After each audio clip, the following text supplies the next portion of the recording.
Hello everyone, welcome to this Mighty service. This is a review of the customer number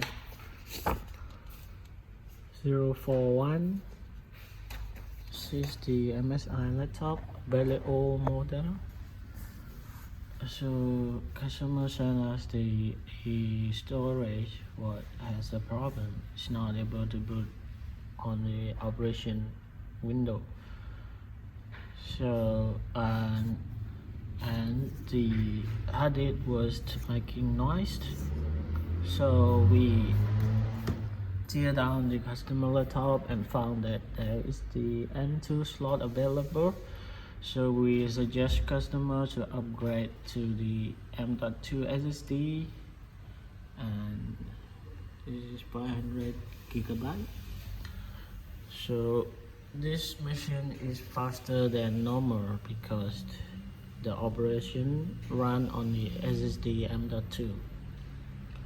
Customer happy about it, so let you know if you have the old laptop you wish to upgrade to SSD to make it run faster than usual.